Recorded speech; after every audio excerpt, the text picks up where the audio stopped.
एक सच्ची घटना सुनिए एक संत की। वे एक बार वृंदावन गए, वहां कुछ दिन घूमे फिरे, दर्शन किए। जब वापस लौटने का मन किया तो सोचा भगवान को भोग लगाकर कुछ प्रसाद लेता चलूं। संत ने रामदाने के कुछ लड्डू खरीदे, मंदिर गए, प्रसाद चढ़ाया और आश्रम में आकर सो गए।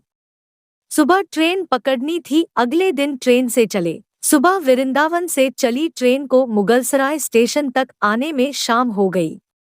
संत ने सोचा अभी पटना तक जाने में 3-4 घंटे और लगेंगे, भूख लग रही है, मुगलसराय में ट्रेन आधे घंटे रुकती है, चलो हाथ पैर धोकर संध्या वंदन करके कुछ पा लिया जाए।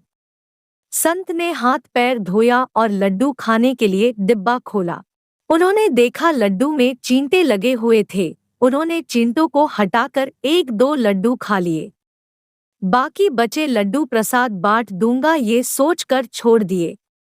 पर कहते हैं न संत हृदय नवनीत समाना, बेचारे को लड्डुओं से अधिक उन चींटों की चिंता सताने लगी।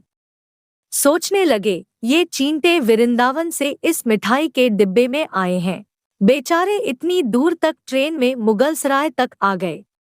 कितने भाग्यशाली थे, इनका जन्म वृंदावन में हुआ था।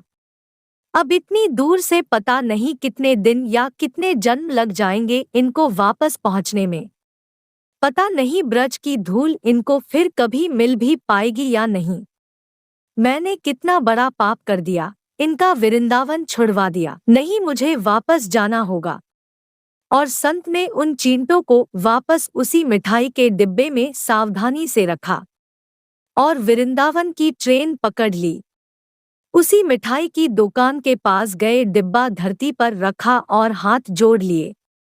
मेरे भाग्य में नहीं कि तेरे ब्रज में रह सकूं, तो मुझे कोई अधिकार भी नहीं कि जिसके भाग्य में ब्रज की धूल लिखी है उसे दूर कर सकूं।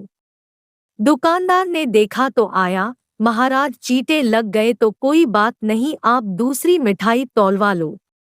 संत ने कहा भैया मिठाई में कोई कमी नहीं थी, इन हाथों से पाप होते होते रह गया, उसी का प्रायश्चित कर रहा हूँ। दुकानदार ने जब सारी बात जानी तो उस संत के पैरों के पास बैठ गया, भावुक हो गया। इधर दुकानदार रो रहा था, उधर संत की आंखें गीली हो रही थी। बात भाव की है, बात उस निर्मल मन की है, बात ब्रज की है, बात मेरे वृंदावन की है, बात मेरे नटवर नागर और उनकी राधारानी की है, बात मेरे कृष्ण की राजधानी की है। बूझो तो बहुत कुछ है, नहीं तो बस पागलपन है, बस एक कहानी। घर से जब भी बाहर जाए तो घर में विराजमान अपने प्रभु से जरूर मिलकर जाएं और जब लौट कर आए तो उनसे जरूर मिले, क्योंकि उनको भी आपके घर लौटने का इंतजार रहता है। घर में यह नियम बनाइए कि जब भी आप घर से बाहर निकले तो घर में मंदिर के पास 2 घड़ी खड़े रहकर कहें प्रभु चलिए, आपको साथ में रहना है। ऐसा बोलकर ही घर से निकले, क्योंकि आप भले ही लाखों की घड़ी हाथ में क्यों ना पहने हो, पर समय तो प्रभु के ही हाथ में है ना।